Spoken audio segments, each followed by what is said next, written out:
If you were Gotham City's only hope to fight off an ancient creature from another reality, what would you do? Bruce Wayne has been traveling the world for 20 years, but now he must return to Gotham to right the wrongs of the past. I'm here to break down the mistakes made, what you should do, and how to beat the cult of Ghoul in Batman, The Doom That Came to Gotham. The world's greatest detective is about to realize that not all mysteries can be solved with logic, and sometimes the truth really is stranger than fiction. Somewhere deep in Antarctica, explorer Bruce Wayne and his young assistant, Dick Grayson, and Sanjay come across an abandoned research vessel belonging to the missing Professor Oswald Cobblepot. The frozen corpses of the crew litter the deck and the surrounding ice. But according to the ship's manifest, 2 bodies are missing, a man named Grendon and Professor Cobblepot himself. Sanjay points out that it would be impossible for anyone to survive in this frozen wasteland. But Bruce insists that they keep looking and sets out on Cobblepot's trail, leaving the boys with the ship. Searching for evidence, Grayson finds the professor's journal buried in the snow. Inside, he reads that the men of the expedition slowly lost their minds over the course of several days, and Cobblepot believed that he could hear an unknown creature calling out to him from beneath the ice. Bruce trudges through the snow until he spots the professor in the distance, covered in a blue rash and severely underdressed for the weather, and Bruce chases after him. But the cliffside suddenly gives out, sending him tumbling down into the ravine below. Looking up, Bruce realizes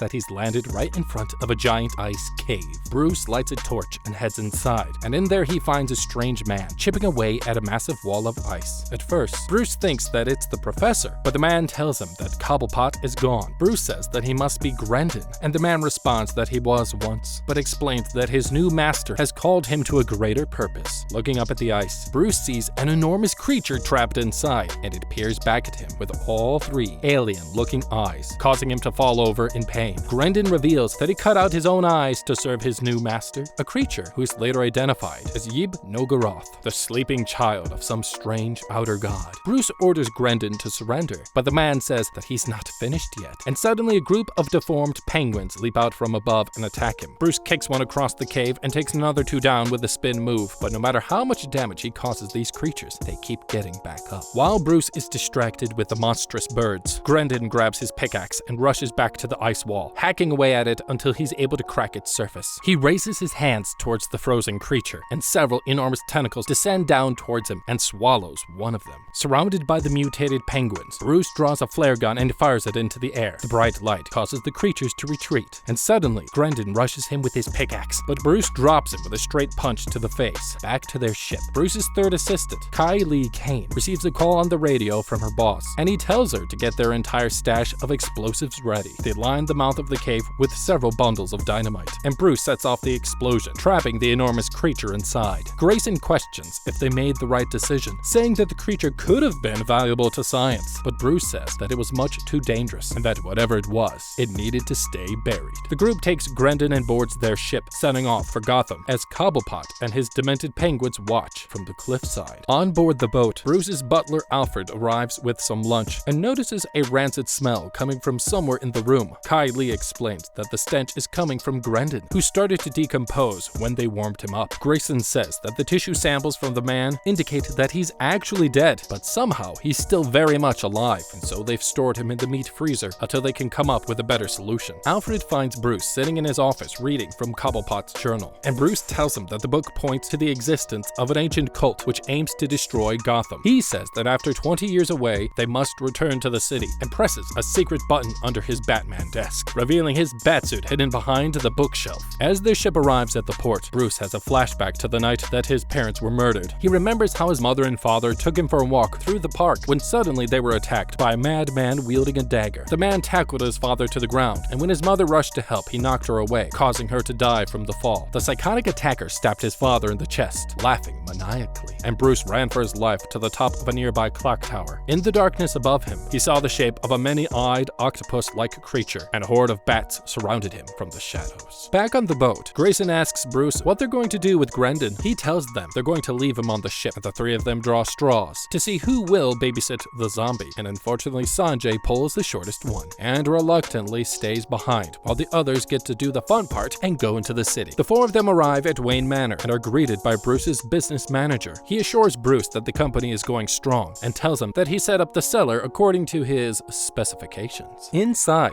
Alfred finds a letter from Bruce's good old friend, Oliver Queen, inviting them over for dinner and drinks, and suddenly Kylie screams and they rush over to see what's wrong. In the study, they find a mangled corpse sitting in a chair. The body is covered in claw marks, and Bruce realizes from the bruising on its neck that whatever killed the man also had thumbs. He leans in for a closer look and has a hallucination of the body telling him that its name is Langstrom, causing him to back away in fear. Grayson asks if they should contact the police, but Bruce tells him because they're superheroes, they can handle it. Later that night, Bruce gets ready to visit his friend, Oliver Queen, when he notices a strange man standing outside. The man tells him that his name is Blood, and in the mirror, Bruce sees the man's reflection briefly transform into a fiery demon. He explains that Bruce's return to Gotham has set a terrible fate into motion, but although he knows the truth, he can only give him 3 hints about what's going to happen. First, Bruce must seek out 2 spirits, one wrapped in bats and the other in flames. Second, Bruce must die in order to become his true self. And third, Gotham must burn to the ground before it can be saved. Bruce tells the man that he doesn't believe in ghost stories and tries to escort him out, but Blood fights back and Bruce slams him down onto the desk. And suddenly, the man bursts into flames and knocks Bruce across the room, revealing his true identity, Etrigan the demon. The monster tells Bruce that he's not his enemy before leaping through the window into the night.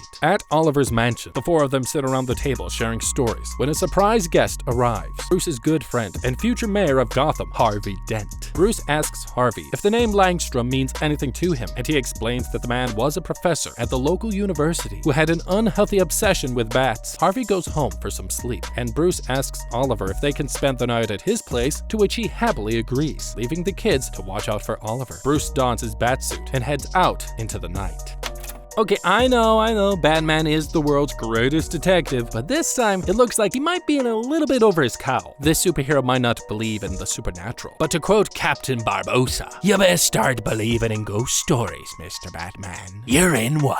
Look, the first very obvious sign that something beyond logical explanation is going down is the appearance of our friend Oswald Cobblepot in his birthday suit looking like a rejected member of the Blue Man Group. But given the fact that they're in the heart of Antarctica and he's been missing for several weeks, and Cobblepot now being turned into a cobble popsicle raises some serious questions about what's really happening down here. At the main United States Research Station in Antarctica, the average annual temperature is a less than comfortable 0 degrees Fahrenheit. No person could survive more than a few hours out there tops, even if they were dressed properly for the weather. And while Cobblepot might have had the added benefit of a burly frame going for him, but even with his extra layers of blubber, long-term survival in the Antarctic without shelter or supplies would be impossible. Upon immediately seeing him, Bruce's bad senses should have started tingling, warning him that whatever he was about to face might be outside the scope of his usual logic-driven investigations. And when Bruce found a zombified Grendon inside the cave, the best thing to do would have been to attack right now while he still had the element of surprise. As soon as the guy started ranting about being chosen by the creature as its messenger to the world, I would have given him a quick knee to the back of the head and figured out what the message was later. The creature under the ice is later revealed to be a child of the Outer Gods. And for context, the Outer Gods are a group of cosmic entities that exist outside of our understanding of reality, and they exert their influence on our world through their cults, often seeking to corrupt or completely destroy our universe for their own evil intentions.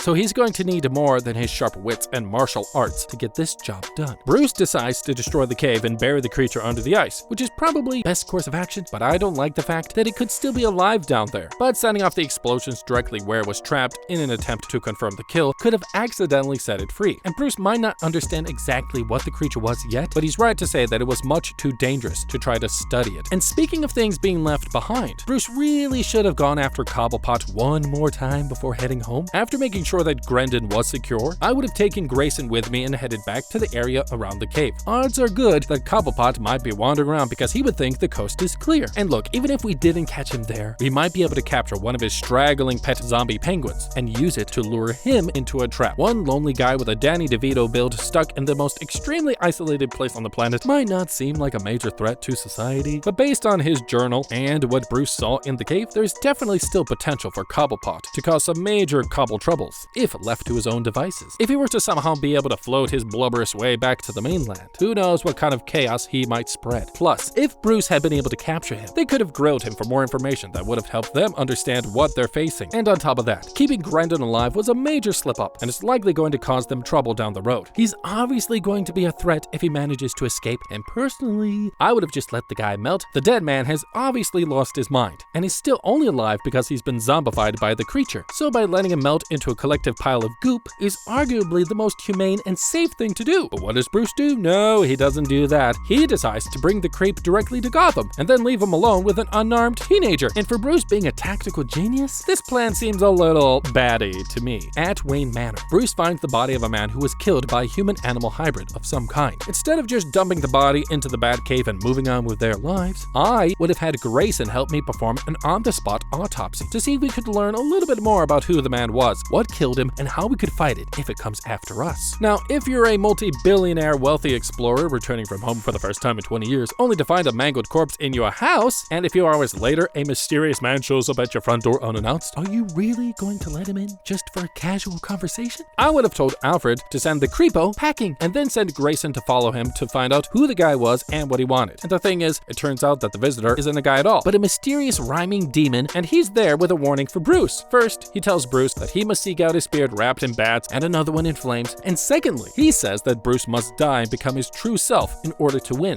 Now, I'm not exactly sure how that's going to play out, but if we're taking what he says literally, I do have a plan. In the game Arkham Origins, Bruce is forced to break his no-killing rule to defeat his enemy, and he manages to revive them again by using a pair of shock gloves. So, if Bruce thinks that he'll have to die in order to prevail against whatever he's fighting, then I would have had Grayson whip me up a handy bat defibrillator, so that way I could hopefully use this to loophole my way to an advantage. That way, if Bruce really did have to technically die, one of the kids could have revived him. And finally, the demon says that Gotham will have to burn before it can be saved. Again, we're taking this literally since we've still got Grendon around. I would have sent Grayson back to the ship to find some way to harness his ice powers into a tool that I could use to put out the flames once the fire started, since he's able to create a suit to keep the man alive. I'm sure he could have come up with some way to use his control of the cold to our advantage. Also, I'd have him whip up some ice grenades or maybe some freezing gauntlets in case I have another run-in with this flaming demon, and also Grayson will still be close by in case I need backup, and he could also help Sanjay if things went wrong on the boat. And now we're at Oliver's house. Bruce discovers that the body he's found in his study belonged to the biologist Kirk Langstrom, a man who was obsessed with bats. So there you go, that's your spirit wrapped in bats right there. It's a good lead, no? So I'd want to find out more about the man and his research to see if I could learn anything that would help me understand the truth about what's going on. And one final thought before we join back with our caped crusader. Oliver's excessive drinking and strange body language, including the clutching at his necklace, indicates that he's got something to hide. My instincts tells me he knows something about what's going on, so I would have Kylie look around his place while he's in a drunken stupor to see what she can find out. With the night falling, it's time for Bruce to suit up, and we'll have to see what he discovers next to unravel more of this mystery. Bruce, now Batman, leaps from rooftop to rooftop and swings through the streets with his grapnel gun until he arrives at the window of Langstrom's office. Inside, he sees a group of crooked cops pilfering the place for any valuables. Batman lands on the window and they open fire, but he tackles the first guy and takes out the other with a batarang and leaps onto the third, knocking him to the ground and taking them all out in one swift, batalicious move. Searching around the office, he finds a strange sigil on the floor and checks it out with a UV light, and there he notices a large clawed footprint leading to the door and a floorboard where it looks like something is hidden. Pulling up the boards, he finds Langstrom's journal and escapes just as Commissioner Gordon walks in. Batman goes to a nearby rooftop and opens the journal. According to Langstrom, his bats warned him of a creature from another reality that wants to consume the world. A centuries-old cult wishes to summon the creature, but can only do so if they acquire a special book, the Testament of Ghoul. Batman remembers reading about the book in Cobblepot's journal and decides to head to the university to see what he can find. From a telephone pole across the street, Batman calls the university office and asks the man on the other end about the Testament. The man says that he's never heard of it, but Batman watches through the window as he immediately grabs the book from a hidden compartment. Suddenly, a mysterious woman enters the room, and Batman recognizes her as Talia al Ghul, the daughter of the cult's founder. He begs her not to kill him, but she opens a bottle, and a little red lizard climbs out and jumps into his ear. Talia picks up the book, but Batman crashes through the window, cutting off her exit. And suddenly the man bursts into flames, morphing into a huge red demon, and throwing Batman around the room with ease. Realizing that it's a fight that he can't win, Batman throws a vial of acid onto the floor and jumps down through the hole just as the roof above them caves in. For a moment it looks like he got away, but the demon crashes through the ceiling right in front of Batman, and the fight's not over yet. And just then, the other demon bursts through the window and tells Batman to go after Talia, while he holds off the the demonic librarian. Batman confronts Talia in the streets below, but she throws a handful of strange dust in his face, and a giant creature called Killer Croc ambushes him from behind. He swings around a statue and kicks the monster off of the bridge, but Talia escapes in the confusion. They square up on a railroad track, but a train comes hurtling out of the tunnel, and Batman grapples away just in time as Croc bounces off of the engine, both of them injured, but still alive. The monster goes to see Talia in the sewers, and she orders him to go to the harbor and retrieve Grendon from the boat.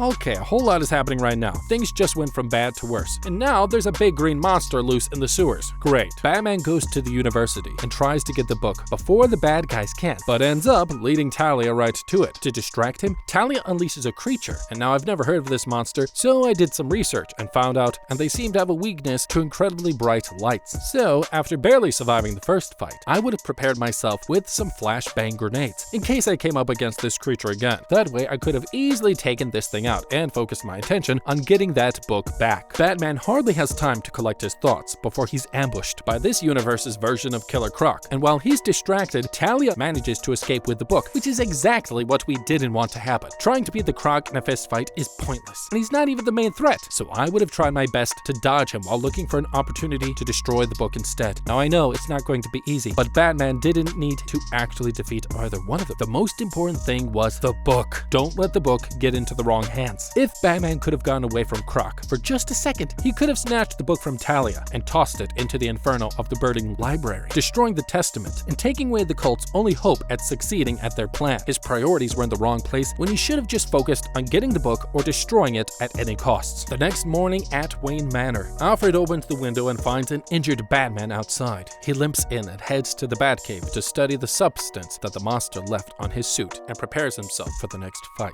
Meanwhile, at the harbor, the police notice that Bruce's boat is surrounded by icebergs, even though it's the middle of June. Oliver and the kids show up, and he distracts the cops while Grayson heads out to the ship, and he sneaks around the hold with his rifle and finds Sanjay frozen stiff. Grendon laughs at him from the freezer, and suddenly Croc bursts through the floor and kills him. The police finally get to the ship, but all they find are Sanjay and Grayson's bodies, with no sign of Grendon or Croc. Kylie bursts into tears when she sees the bodies of her friends, and Oliver comforts her, promising to avenge them. Meanwhile, in a cave somewhere deep under Gotham, Talia places an urn in the center of a sigil. Her demon arrives, showing her that it's captured. Etrigan, he steps into the sigil, igniting it in flames as he descends to his home down to the depths of hell. The urn bursts into a green whirlwind, forming into the shape of a giant man, Ra's al Ghul, Talia's father, and the leader of the cult. Searching for answers, Bruce flips through a book about the dark arts until he comes across a page on Al Ghul's cult. It explains that his greatest desire was to serve his master, an outer god called iog-sotha, and to bring him to our reality. Bruce notices an ancient form of writing known as aklo on the page, and quickly deduces that the cult's ritual site is somewhere in the tunnels beneath the city. Bruce puts on the cowl and heads down into the sewers to see what he can find, and inside he comes across a tunnel illuminated by candles, and he hears strange chanting at the other end. Ra's and Talia stand in the center of the room praying to their master, but Batman throws a batarang and extinguishes all of the candles, and then Killer Croc lunges from the shadows, and Batman throws 2 glass jars full of chlorine concentrate at him, melting him into a puddle of green goo. Talia blows more dust in his face, but Batman blocks it with his cape and quickly slips on a gas mask. She leaps at him through the dust, shattering the mask with a kick, but Batman counters her blows, disarming her and putting her in a chokehold and grabbing the bottle containing Etrigan. He orders Ra's to stand down, but Talia breaks free as the floor caves in and Batman falls into a pool of green water deep below. And sometime later, he climbs out of the sewer into the streets of the city, and there Alfred arrives to pick him up as he collapses from exhaustion. Okay, so much for our boy wonders. With Sanjay on ice and Grayson becoming Croc food, it's now all up to Kylie, Oliver, and Bruce to save the day. But after considering his fight with Talia and her minions, the Bat is not doing exactly a whole lot better himself. After learning about the cult and its intentions, Batman should have known right away that Grendon was somehow connected. I would have gone straight back to the ship, hopefully getting there in time to save Sanjay's life, and there set up a trap for Croc when he showed up. They could have made it look like nobody was on board and could have gotten the jump on on the creature while he was distracted. Then they could have just used some heavy chains to restrain him and remove a major threat from the fight. I'd much rather battle Croc on my own terms, instead of fighting down in the sewers where he has the upper hand. I would have used Grendon as bait and have taken the opportunity to strike when he wasn't expecting it. And by reading through a book on the dark arts, Bruce is now able to figure out the location of the cult's secret temple. And now that he knows the temple's coordinates, I would have used Bruce's enormous wealth to hire a construction team for a project right above it. After they closed down the area, I would have told them to take the rest of the day off, give them their pay, and send them on their way. That way, I know that there's absolutely no innocent people nearby. Then, I would have headed down into the sewers for the final showdown and set up some dynamite along the way, giving Alfred and Kylie the orders to set it off if anything goes wrong. Now, Bruce wisely decides to study the slime that Croc left on him to see if he can figure out any weakness before their next encounter. But when the battle kicks off, Bruce simply hits Croc with some chlorine concentrate, a corrosive agent that quickly turns Croc into a puddle of slime. But given his strength and knowledge of Talia's plan, I might have taken a different approach and tried to keep Croc alive. If Batman could have subdued Croc with tranquilizers or electric shock, he might have been able to use him to learn more about the cult, or even turn him to their side and have a powerful ally in the future. Worst case scenario, he would have made a great meat shield if my fight with Talia and Roz wasn't going well. And instead of using the chlorine on Croc, Batman could have used it to destroy, the book? Take away the most essential part of the cult's plan. He had an open shot when he first snuck into the temple, and just one well-placed arrow could have melted that testament, stopping Roz and Talia in their tracks. And Roz was able to finish his incantation while Batman was distracted, which caused the floor to collapse when it looked like Batman had the upper hand. Look, if I was Batman and I'm falling, I would have tried to fire the grapnel gun up there and pull myself back up. That way, they wouldn't have been able to escape so easily. Back in their lair, Talia stabs Grendon in the chest, and a tiny ball of tentacles falls out of his mouth as he melts into a puddle of blue slime. The ball descends into the Grendon juice and rises in the shape of a red-headed woman. Talia sends this version of Poison Ivy after their next target, Harvey Dent, and he takes her hand and she marks him with some substance on her thumb before walking away. Meanwhile, at Oliver's, Kylie notices him sneaking into a room and locking the door behind him. She breaks in with a lockpick and sees Oliver kneeling in front of an altar wearing a suit of armor and arming himself with sacred arrows stained with the blood of Saint Sebastian. He explains to her that his father was over 300 years old, having made a pact with the devil for eternal life. Eventually, he was driven insane and ended up murdering Bruce's parents, which then awoke an ancient evil that will one day destroy Gotham. Oliver says that it's up to him to make things right and tells Kylie to go before the creature comes after him. We're now back at the Batcave. Batman is speaking to Langstrom's body, realizing that he's the spirit wrapped in bats that the good demon mentioned before about. Kylie comes back to check on him and warns him that something is wrong with Oliver. Kneeling in front of the altar, Oliver hears footsteps approaching him from behind and hits Poison Ivy with a no-look throwing knife straight to the dome. He raises the bow, but the woman pulls the knife out of her head and transforms into a huge demonic creature, attacking him with long root-like arms. Oliver dodges around the chapel, firing arrow after arrow into the creature, but she destroys his bow, and he lunges at her with a battle axe, but the monster overpowers him, impaling him with a root. But at the last moment, he pulls out a holy hand grenade and turns her into firewood. Batman and Kylie arrive on the scene and find Oliver gravely injured, but the creature destroyed. Oliver and Bruce share a heartfelt moment before he dies, and he clears Oliver of the guilt for his father's crimes. Bruce takes his dagger and the quiver of sacred arrows and goes to finish the fight, leaving Oliver's body behind. Okay, so now it turns out that Batman wasn't the only Dark Knight in town. With Oliver down, he's lost another powerful ally, but he's now got some really sweet tools that he can use in his next fight. Oliver traveled the world to prepare himself for battle, becoming an expert at fighting all kinds of beasts. He didn't really have to do that. Let me explain. He's got his throwing knives and arrows, but he can keep them. Honestly, what he really needed was a big old chainsaw. Seriously, one quick trip to Home Depot, I would have had all that I needed to turn this Poison Ivy into twigs. Oliver hits her with almost everything he's got, ultimately resorting to blowing up Ivy with a holy hand grenade. Now, while I admit, sure, yes, it got the job done, but I would have used the arrows with the blood of Saint Sebastian on them that he specifically pointed out to Kylie just moments before the fight. One well-placed shot with one of those would have definitely put this demon down, and since they're arrows, he could have just retrieved them from Ivy's body after the fight was over. Batman could have used his help in the coming battles against Talia and Roz, so it sucks that he chose to sacrifice himself just to take out their least threatening minion. He may have been too late to save his friend. But now Batman's armed with some certified demon-slaying tools. So now it's time to send these cultish freaks back to the pit from whence they came, and do it before the entire city is destroyed.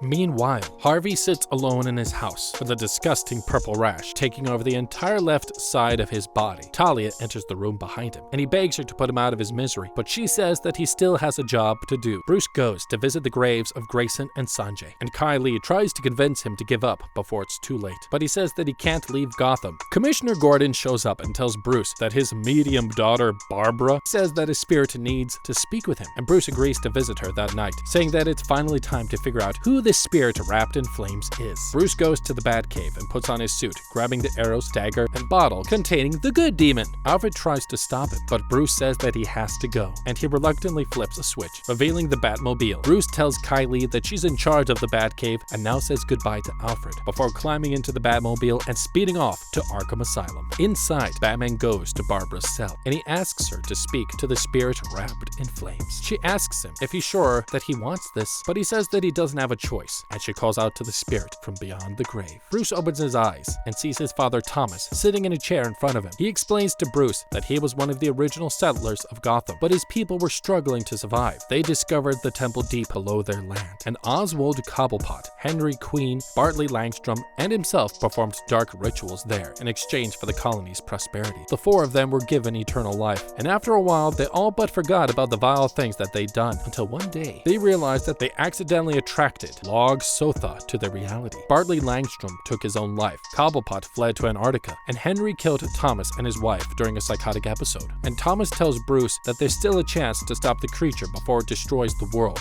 but he must embrace the madness and speak to the bats to find out how. Batman returns to Langstrom's office and kneels in the center of the sigil, drinking the concoction that allowed the doctor to communicate with the bats. He repeats an incantation, and suddenly the sigil glows blue, and he's surrounded by a horde of talking bats. They tell him that he's now one of them, and to return to the temple below the city so that he can stop iog-sotha. In the temple, Batman finds Harvey fused to the wall, with a strange purple portal glowing behind him. He tells Harvey that he'll see him again soon, and steps through the portal into the caves beyond. Suddenly, a hand bursts through the ground, and Batman slices it off with a batarang. Mutated versions of Oliver, Sanjay, and Grayson rise to the surface, and Batman asks them to forgive him. He throws 3 batarangs into the mutant Grayson, before stabbing Oliver and Sanjay in their heads as well, but the creatures are all unharmed, dodging their attacks. He draws his bow and fires one of the sacred arrows into Sanjay's chest, causing him to explode in a burst of blue light. He prepares to fire at Oliver, but Grayson breaks his bow, and Batman leaps towards him, plunging an arrow into his chest. Finally, Batman rushes Oliver and stabs him in the head with the 3rd arrow. And as he dies, he thanks Batman and tells him to finish the fight before being engulfed by the blue flame. Okay, it looks like Bruce wasn't the only one fighting his demons. It turned out that the spirit wrapped in flames was his own father, who made a really stupid pact with the outer gods to save his dying settlement hundreds of years before. Instead of making a pact with a creature beyond my understanding, I would have tried to just get good at farming or hunting so I wouldn't starve. Desperate times call for desperate measures, I guess. In the caves beneath Gotham, Batman finds a mutated Harvey, who Talia and Roz have used to create a doorway for their tentacled master. I'm not exactly sure how nobody in the city noticed that their newly elected mayor turning into a giant purple blob. I know that Batman has a no-killing rule, but I'm curious what would have happened if he just decided to put Harvey out of his misery. Perhaps the gateway would have just shut, trapping Talia and Roz in their alternate reality. Although I'm sure that they wouldn't have left Harvey unguarded, if that was the case. Inside the cave, Batman has to take out the mutated zombie versions of his 3 dead friends before he's even able to get back to the real battle. And at first it looks like the creatures can't be harmed, but the holy arrows seem to do the trick. Although after this battle, he's only got 1 left, and 2 more demons that still need slaying. If he had created some ice grenades like I mentioned before, he could have countered their regenerative abilities by freezing them and breaking them apart piece by piece, defeating them that way and saving the arrows for the real and actually important fight.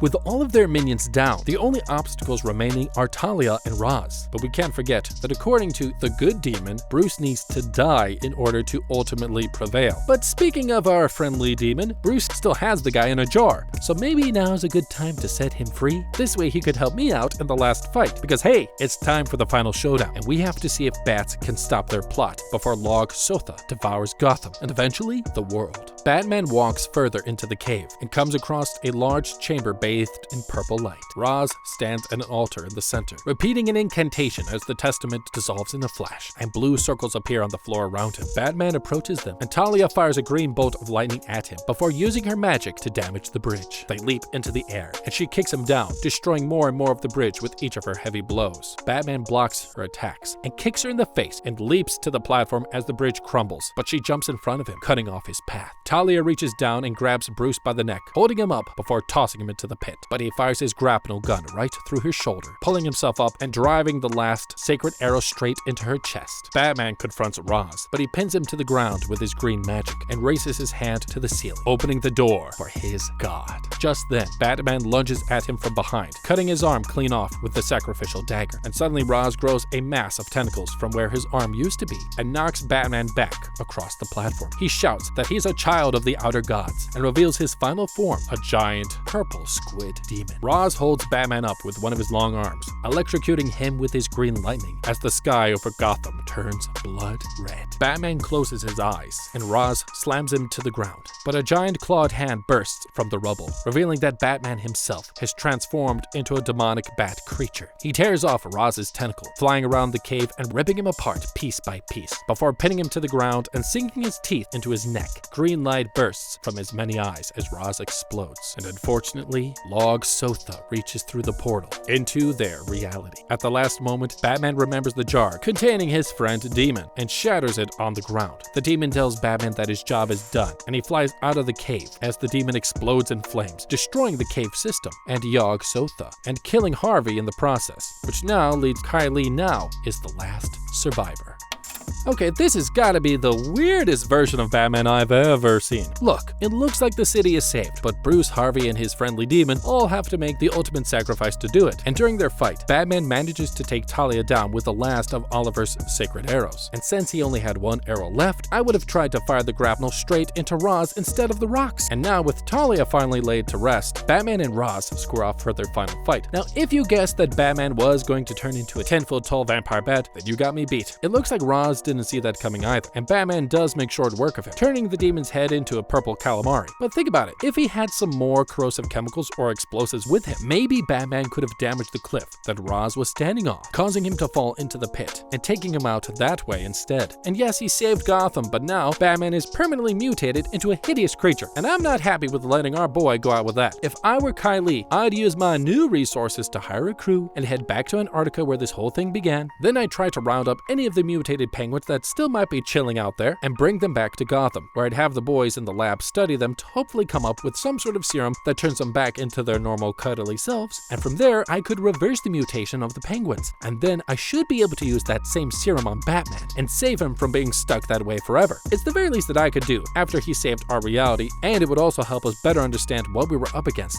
if the creature ever came back. Several months later, Lucius hosts a memorial in memory of Oliver and Harvey. Kylie steps up to the microphone and tells the crowd that she's sure that even in death, Bruce is still watching over them, and if they really need him, one day he'll return. In the clock tower high above, the Batman hangs in the darkness, having finally become what he was always meant to be, a giant 10-foot tall bat.